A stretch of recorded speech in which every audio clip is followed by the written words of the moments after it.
hiền Bồ Tát.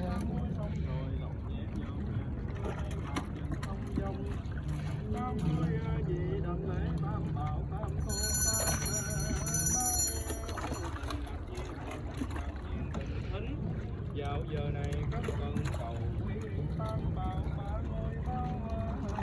tam hương hương nguyện quý vị phải sanh nhà vương gia cao quý học tập pháp lại bắt buộc không đồng hành Phật đạo hòa thọ Sanh lập thiên Phật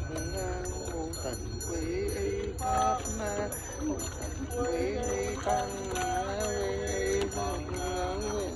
tôn quý y pháp nguyện tôn quý y tăng không dung tôn quý y Phật nguyện tôn quý y pháp than tôn y tịnh tam tịnh y Phật nguyện ngập ma ngập